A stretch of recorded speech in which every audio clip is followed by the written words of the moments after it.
Hello everyone, I am Chirag Thakkar, commissioning editor at Roli Books, and you're watching Roli Pulse, our new digital initiative. Remember, you can check out all our previous sessions, author interactions, and videos that we've been curating for you at Roli on our YouTube channel, on Instagram, as well as on Facebook and Twitter. And if you haven't yet subscribed to our YouTube channel, please go right now and do so. Today's conversation is on the impact of the lockdown on conservation projects and wildlife in India. Engaging a brilliant set of speakers is Karam Puri. Karam is the founder of Talisker Expeditions, a bespoke high-altitude trekking and jungle safari company. He's a photographer and has published 5 books on food, travel, history, and hospitality. He's traveled to over 40 countries across the globe and has backpacked and hitchhiked across the east coast of Africa. He's a keen mountaineer, naturalist, and a scuba diver. Karam, why don't you introduce the speakers for today and get us started with the discussion? Wonderful. Thank you so much, Chirag, for that. And good evening and welcome to Roli Pulse, a digital initiative from Roli Books. From the vast plains of the Masai Mara in Kenya to the thick, deciduous jungles of India, conservation work to protect some of the world's most important ecosystems is facing crisis following a collapse in ecotourism during the COVID-19 pandemic. Organizations that depend on visitors to fund projects for critically endangered species and rare habitats could be forced to close. According to wildlife NGOs, after border closures and world wildlife travel restrictions abruptly halted millions of rupees of income from tourism. Throughout the pandemic, scientists have repeatedly urged humanity to reset its relationship with nature or suffer worse outbreaks. But the economic consequences of the COVID-19 lockdown have raised fears of a surge in poaching, illegal fishing, and deforestation in life-sustaining ecosystems, with tens of thousands of jobs in the ecotourism sector at risk around the world. Reports of wildlife crime and conflicts from different parts of the country keep rolling in, even during the nationwide lockdown. While on one hand, the Uttarakhand Forest Department was making a seizure of pangolin and porcupine meat on the 28th of March, the Karnataka Forest Department was busy arresting a group of men who had entered the Bandipur Tiger Reserve carrying guns. And on the same day, a range forest officer, along with the field staff, seized a trolley full of illegally mined sand on the outskirts of the Nagzira Tiger Reserve in Maharashtra. In a separate incident, another person was arrested for encroachment and lighting a fire in Bandipur recently. And in April in Rajasthan, an alert forest guard, Bhera Ram Bishnoi, in Rajsamand district, averted an incident of human-leopard conflict by wisely handling the delicate situation, which also led to a heartwarming reunion of lost leopard cubs with their mother. With me today, I have 4 very interesting panelists who will help us understand what the lockdown means for wildlife conservation and what you can do to help NGOs, jungle lodges with outreach programs, and the Forest Department in protecting our wildlife and environment. With me today, we have Jaisal Singh. Jaisal is an author, conservationist, and entrepreneur. He's a member of the Government of Rajasthan Standing Committee for Wildlife, as well as for the State Board for Wildlife. Jaisal founded Sujan, a collection of experiential and luxurious tented camps in Rajasthan, which have been consistently ranked amongst the best in the world for the past 2 decades. Singh is also vice president and member of the executive board of Relais and Chateau, the world's most prestigious collection of hotels and restaurants. He's the first Indian to be elected to this position. We also have joining us Ali Rashid. Ali is the chief executive and curator of experiences and a field naturalist at Jahannuma Wilderness. A trained naturalist and an ornithologist, wildlife and wilderness have been his passions since his childhood. And he has spent most of the last 10 years in Satpura and beyond, curating experiences and observing the wildlife of various landscapes. Dr. Latika Nath is a conservation ecologist and photographer with a master's in elephant-human conflict resolution and a doctorate in tiger conservation and management from the University of Oxford. She has lived and worked in central India for about 3 decades and is an author, photographer, diver, and hotelier. She's an intrepid traveler with a passion for the outdoors and has always lived a life intimately connected with animals. She now focuses on using photography and writing as tools to raise conservation awareness alongside continuing efforts for wildlife conservation at the grassroots level in India. And finally, Dileep Akoi. Dileep began his career as a writer with Reuters in New York, moving up the ranks as editor before moving back to India. He now spends his time developing experiential boutique retreats in the Himalayan states of Uttarakhand and Himachal Pradesh. He's a conservationist who believes in sustainable living. He manages a jungle lodge, Jim's Jungle Retreat at Corbett Tiger Reserve, and a restored early 20th century Indo-Saracen home as a B&B called the Shamsher in Dehradun. Having spent his childhood in the forests of Corbett, Dileep also devotes his time to writing about the jungle and India's unique wildlife. Thank you all very much for being a part of this panel today. Jessel, I'd like to start with you. Over the past decade, you've been working with the Rabari tribesmen and the locals of Jawai to help protect a delicate ecosystem and leopard habitat. What have you learned from them about maintaining the delicate man-animal balance? And during the lockdown, have you managed to continue your conservation work in Jawai? Thank you, Karam. And first and foremost, thank you for having me on this forum.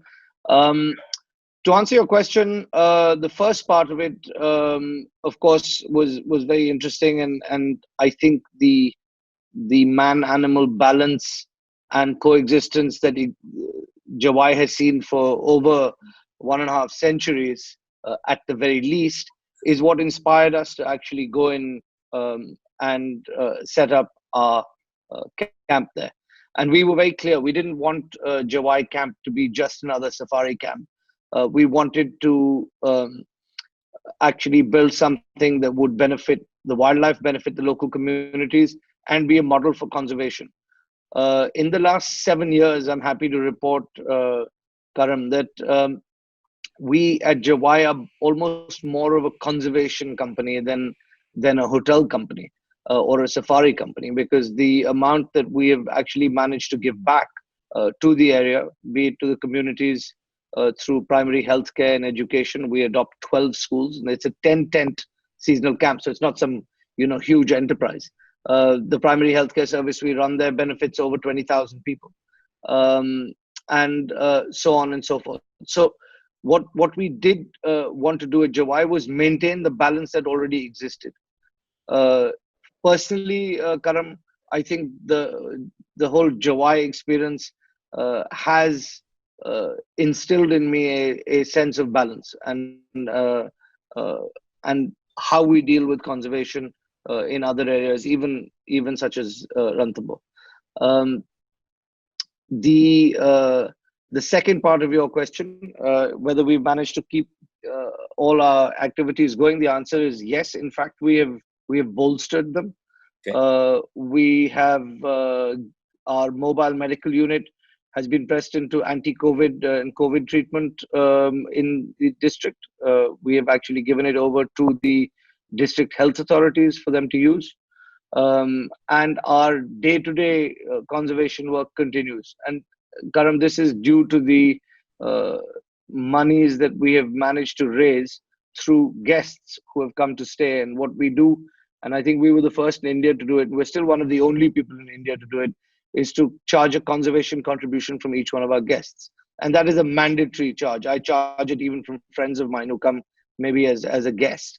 And that money goes towards running our initiatives over there. That is actually what I would define also as sustainable tourism, because guests come, they are charged a mandatory fee, and that fee goes 100% back into the community and into conservation, and thus keeps the wheels turning. Now, depending on how long this runway is of COVID and the closures, obviously we will come under some sort of strain. I'm very, very happy to tell you all that I have had at least half a dozen calls from guests of Sujan, be it guests who stayed with us at Jawai or guests who stayed with us at Sherbag or the Sarai or all. And the amounts they have pledged to make sure that we are able to carry on our conservation initiatives is really touching. And it just shows that the Indian traveler as well as the foreign traveler have become much more aware and responsible from what we were about 2 decades ago. So I see a bright future, and as far as our projects go, I believe that we will be able to sustain it going forward. Fantastic. That's very heartwarming to hear. And specifically during the lockdown, like you said, that the relief work has continued. Of course, you're personally not there. Do you have a team there in place that's sort of monitoring it? And our team on the ground has been working along with the government and local authorities. Of course, schools are closed, so that initiative of ours is closed, and I don't think we have yet managed to get village schools to a stage where we've been able to give everyone a tablet and do e-learning from home like my children have been doing for the last couple of months. But I think that the conservation efforts in the area around camp continue, and the agriculture, the organic farming that we've been propagating in the area continues. So work is being done, and it's a similar story, Karam. I know we were talking about Jabba. It's a similar story in Ranthambore. Okay, fantastic. That's very heartwarming to hear, and wonderful. Thank you, Jaisal. Thank you. Ali, I'd like to move on to you, and thanks for being with us today. You have worked very closely with the Madhya Pradesh Forest Department for many years.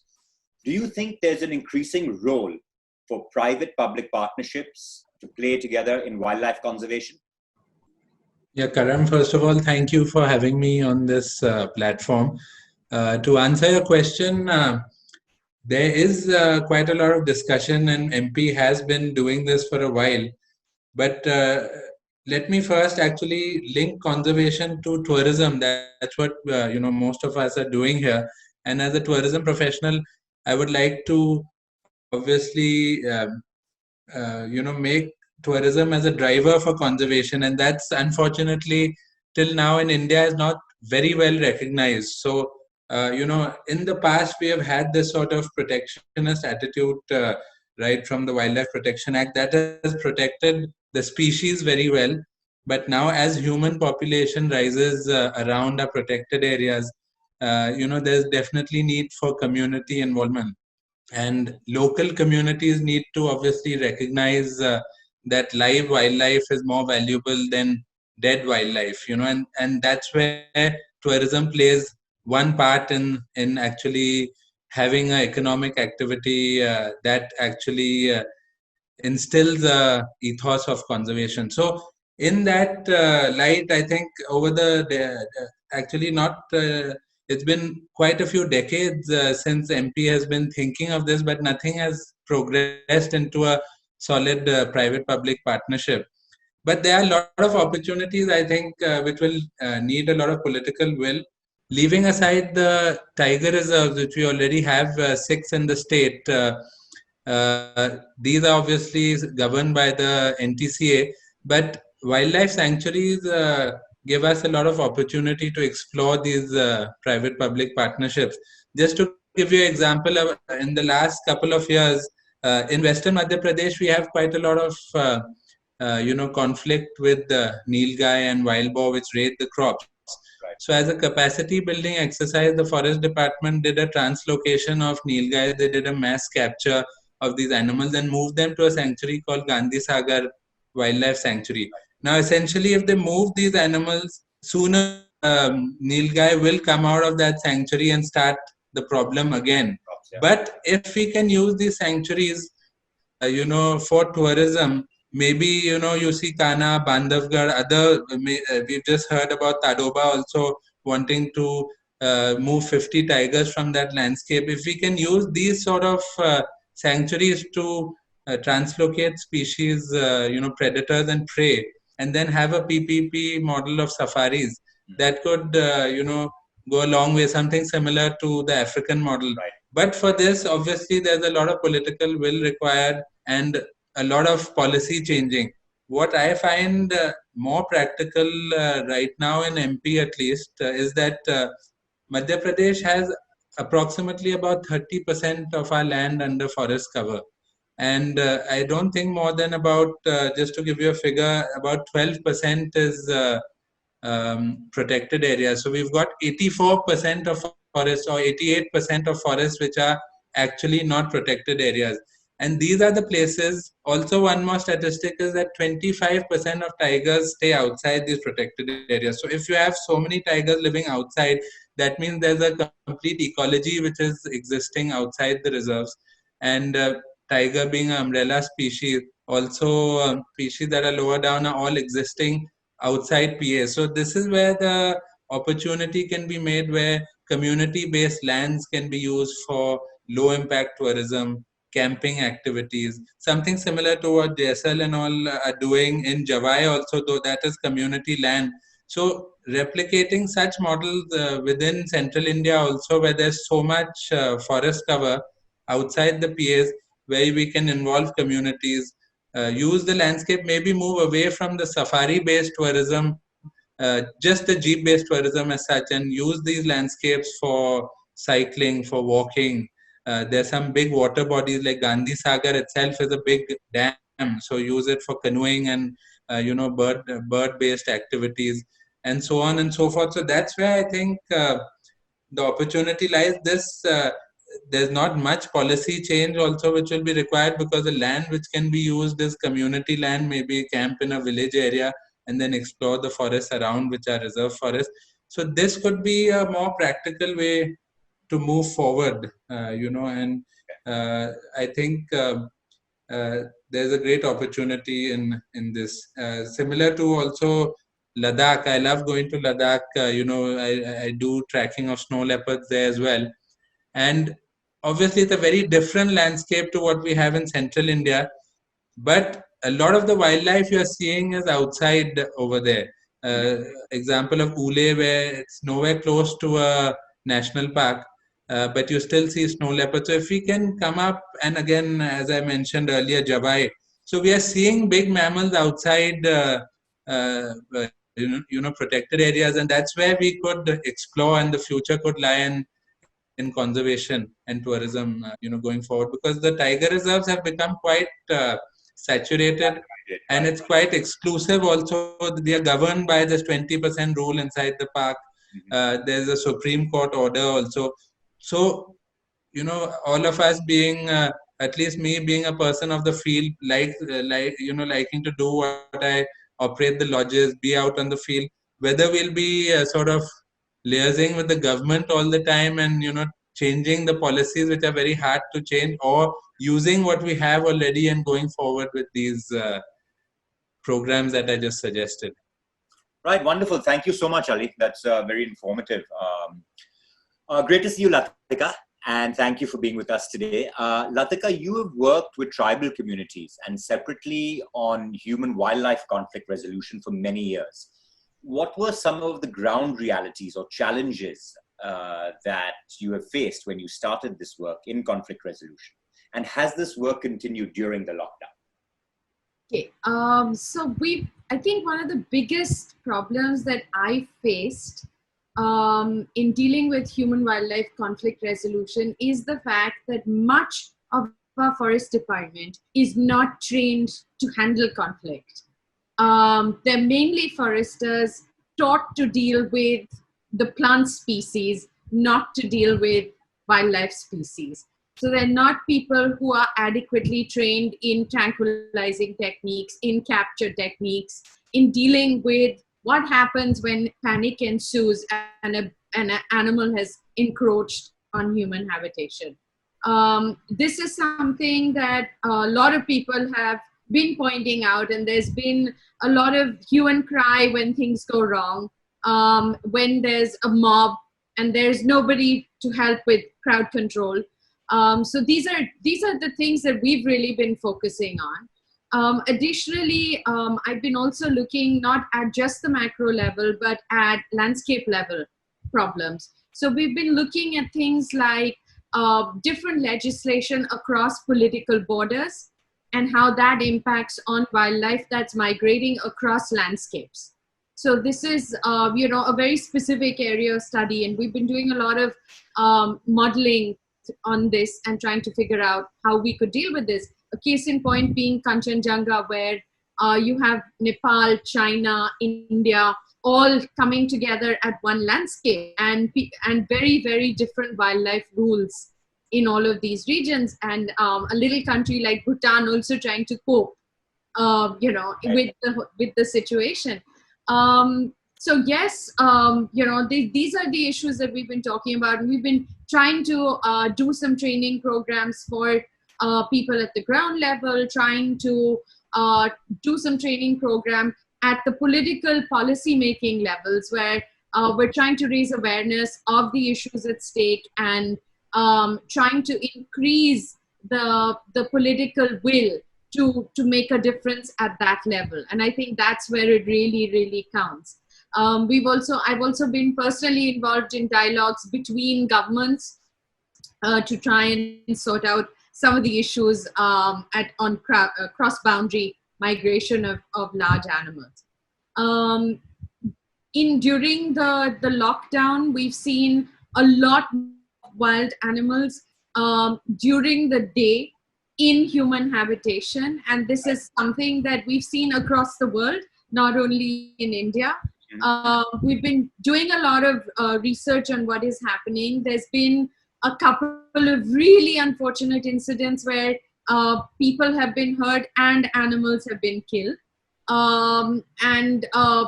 We've been in Udaipur itself. I've been in touch with the forest department, and we've been actually doing a lot of training, especially for the hotels and the staff living around, on what to do if a leopard, for instance, walks into a hotel. I mean, how do you handle it? Right from basic reactions to how to patrol at night, what gear they need to keep on the campus, things like that. We've also got an international group of friends who are all trained in conflict resolution, and we regularly discuss cases and are in touch with authorities to help wherever you need. So much so that there are friends who actually pick up a weapon and will go out and help deal with a man-eater, or tranquilizing and removing, or tranquilizing and releasing, whatever is required. So yes, we've been carrying on with a lot of this. Fantastic. That's very good to know.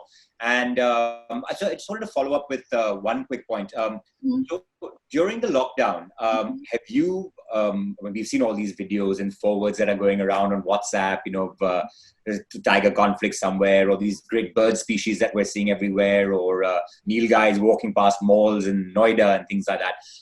In Udaipur and the areas around that, have you noticed or seen any more wildlife that's sort of come out more into human habitation and populations over the last few weeks? Absolutely. We've had a leopard and 2 cubs actually in City Palace, and she's been just walking around the lake and thinking that the hotels are a great place to hang out during lockdown. She had to actually be removed from City Palace. She was released 6 hours later. And by the forest department? By the forest department. It was well handled, I'm sure. Yes, no problem at all. And she's been safe, and we've seen her since, and I've actually seen her pug marks all over. She does the whole route right around the Lake Pichola. So, we've been seeing her a lot, and a lot of langur, a lot of birds coming in, and, just being more comfortable coming into the property. So just, a lot. Jackals, we've been seeing a lot of jackals, which is very unusual. Normally only after dusk, right? But we've been seeing them even during the day. So that's been a lot of unusual movement in daylight hours. Fantastic. Great. Dileep, and we'll finally move on to you. Hope you're well.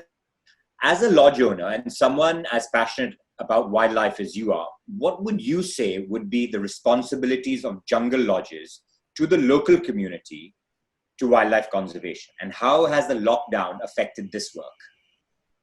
Hi, Karam. Thanks so much for having me. It's an honor to be amongst this panel of such accomplished people. I look up to every one of you and draw inspiration.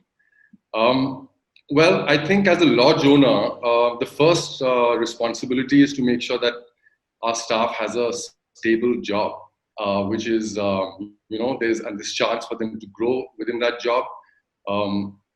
With this lockdown, it's been very difficult to keep that promise going. It's quite heartbreaking actually, because the kind of help we were hoping we would get from the authorities hasn't been forthcoming. But having said that, the persons who work with us have been from the farm, farm labor who have been trained to be naturalists, drivers, cooks, housekeeping boys. Over 95% of our staff comes from the villages around the Corbett landscape. So to teach them how to be, sustainable in the way they provide the services, that's a huge learning for them.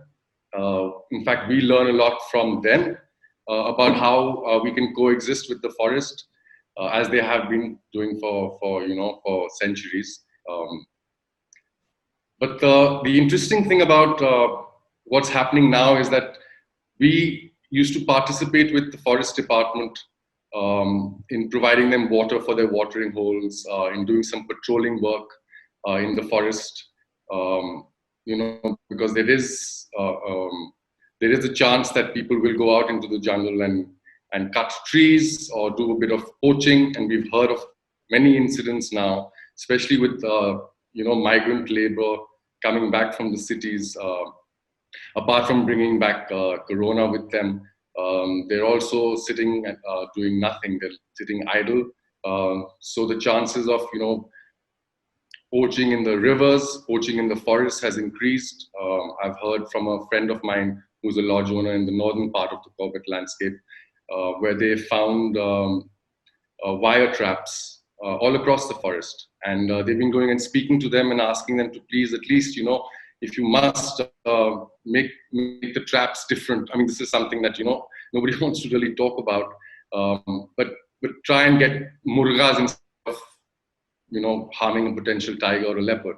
Right. So the forest department, I think, needs help. With the tourism revenue, there is no revenue coming in. And they make their money during these months. Mm-hmm. And NTCA has itself seen its budget cut, and they further cut budgets for the national parks. So I don't know how much money they're going to get to be able to do the kind of work that they need to do. So all around, I think this lockdown has been quite difficult for conservation efforts. But we continue trying to do our little bits. We have our camera traps out.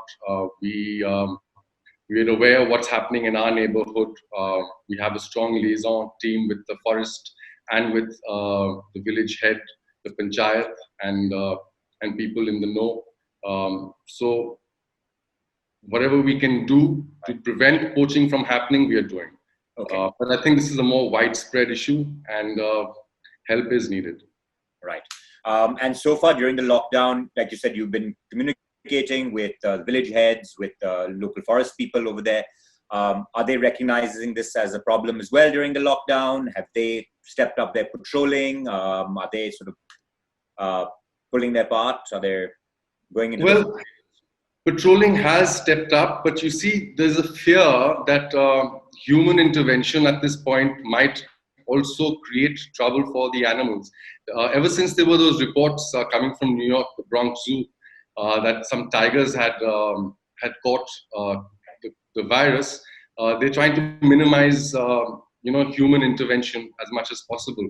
We have elephants in Corbett, in this landscape, and normally what happens when an elephant gets injured, they try and reach out to it by either tranquilizing it or finding a way to give it food, give it medicine through food. So all that activity has stopped because of this fear. Okay. And the patrolling that used to happen as often as it used to happen isn't happening anymore. So I think what had happened, what was good about Corbett Tiger Reserve and the pioneering work that they're doing over here is that they've used a lot of technology through drones and cameras on high towers. So I think that is really coming to their aid, and thermal technology as well. I think we need to spend more money there. And there needs to be some kind of a task force that now really needs to start thinking about how they're going to protect whatever areas of wildlife we do have right now, because I see, I understand the desire to bring in more protected areas in the tourism space, but even the protected areas we have now are extremely vulnerable. Whatever technology can do, we should try and use that. Sure, wonderful. Thank you, Dalip. That was very informative. As a lodge owner, and with the increase of tourism coming into national parks, do you feel it would be necessary for a regulatory body to oversee things like green construction, implementation of rainwater harvesting, wildlife guidelines being adhered to for the hospitality industry, and not necessarily a government regulatory body, but either a public-private partnership model or a group or a coalition of lodge owners getting together and really setting out the rules and guidelines for a more sustainable form of tourism, building, going forward? And Jaisal, I'd like to start with you. What were your thoughts on this? So Karam, if I may, just before I actually answer the question, I just want to put a couple of things in context for the benefit of our viewers of this forum. Wildlife in India's governance is something that everyone must have a little perspective on, because I've heard the NTCA, which is the National Tiger Conservation Authority, mentioned. I've heard local forest departments mentioned. And Radhika mentioned very pertinent concerns to training. India's constitution provides for wildlife under the concurrent list. So it's mentioned in a way where the states are responsible on a day-to-day basis to govern wildlife across India. NTCA has no role in this. Mm-hmm. The actual work done, NTCA has no people on the ground in tiger reserves across India. Mm-hmm. And that is a fallacy that a lot of people seem to believe. Every wildlife area in a state is managed by that state, unless the central government invokes a particular section of the Indian Wildlife Protection Act and takes that under central government control. To the best of my knowledge, right since the act was enacted, not once has this happened. Even when the crisis in Sariska took place and tigers got wiped out, even then it was not taken under central government control. So that is something very important that people must understand. The NTCA's role predominantly is to advise. I know it says authority. If you note, most of their letters that they send states are advisory in nature. Okay? Right. The Indian Wildlife Protection Act supersedes this. And while NTCA, I think, has now been mentioned as an amendment to that act, the fact remains that the states are in charge and can take as much or as little of NTCA's guidance as they wish to. Of course, NTCA controls purse strings, so you can't just turn around to NTCA and say bye-bye, because NTCA also helps fund you. Right. So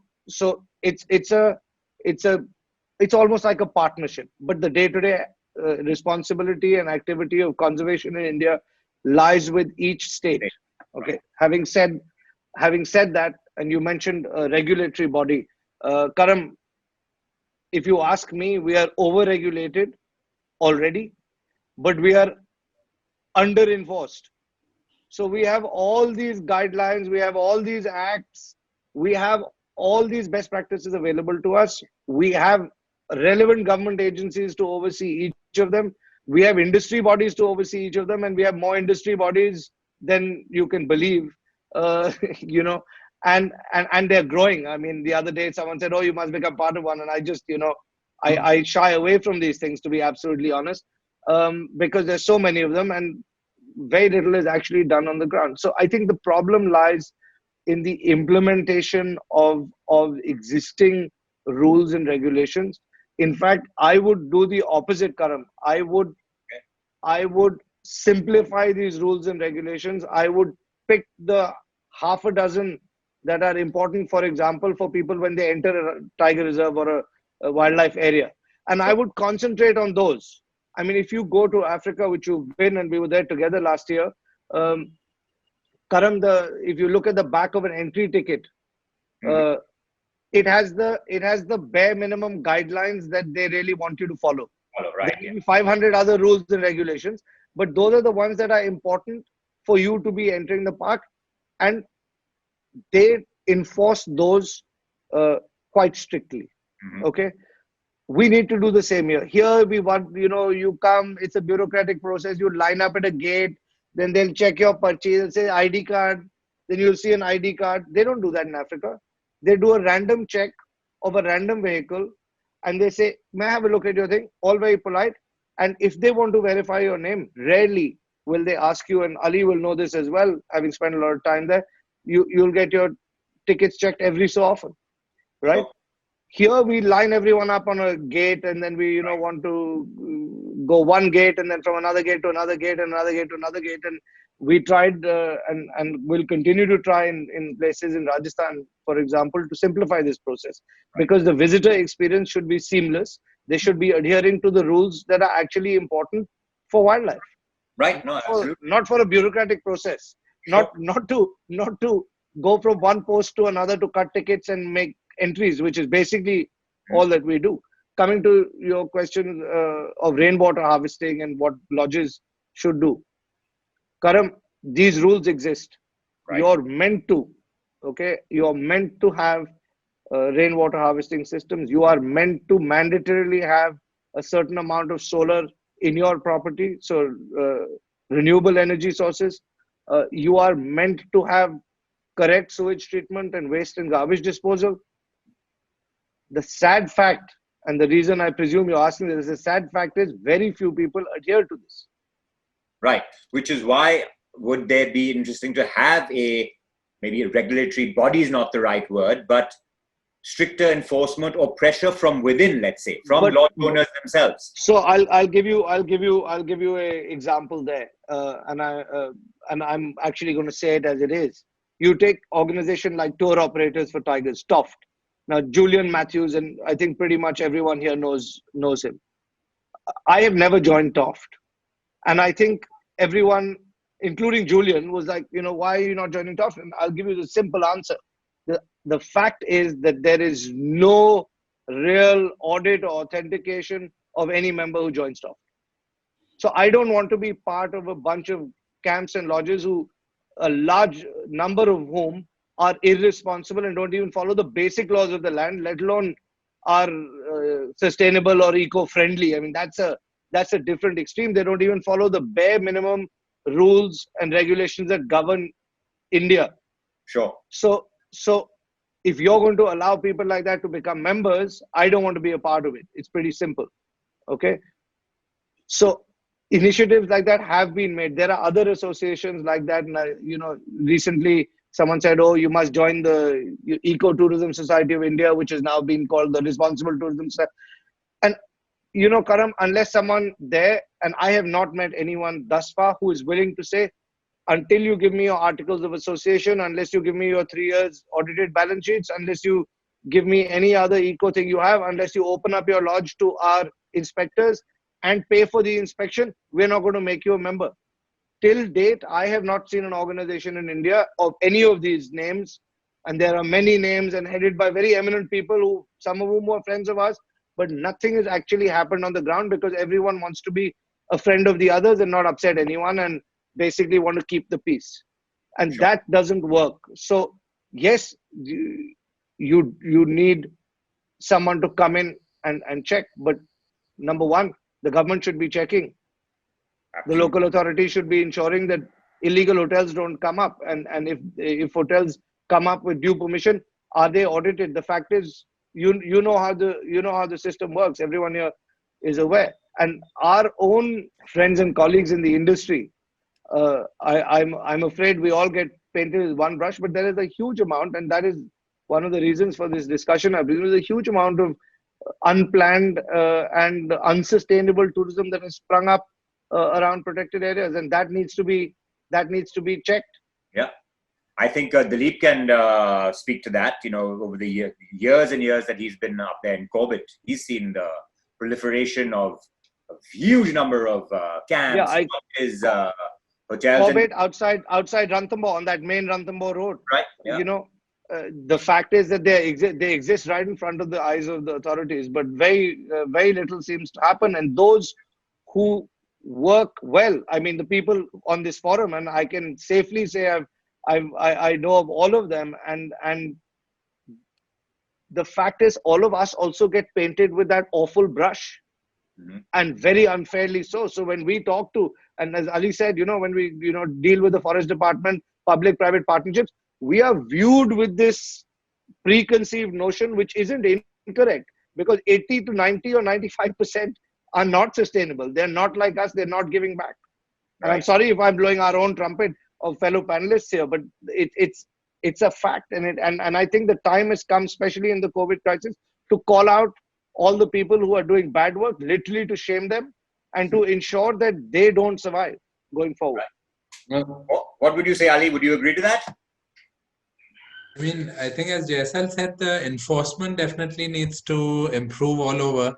We have so many regulations. We have advisory committees like the LAC also, which has a mandate to, have sustainable practices. But none of these bodies meet really very regularly.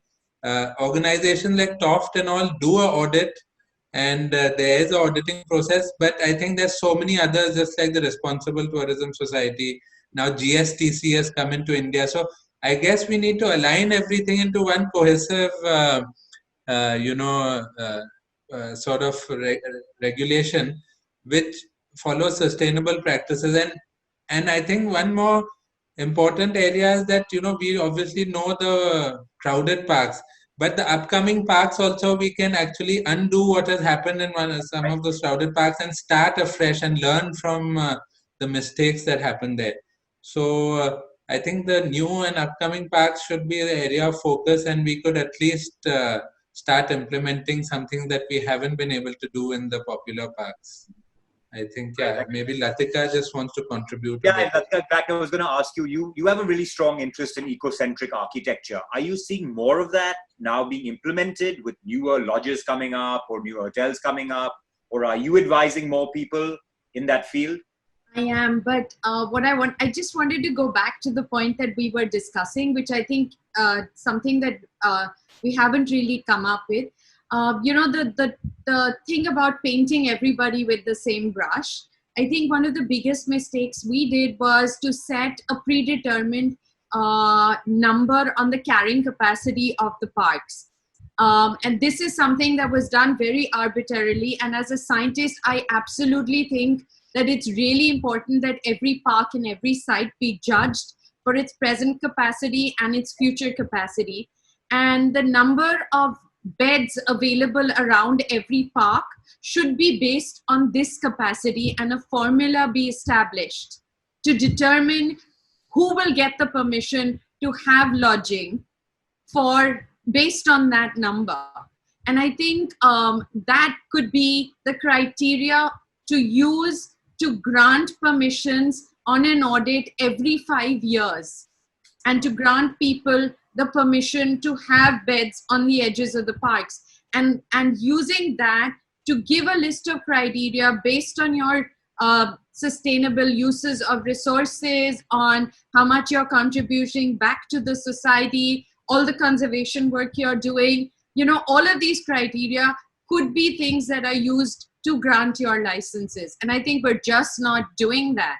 And that's really important. The other problem that we have in Madhya Pradesh is that tourism is viewed by and large as a sector by the forest department that is not friendly.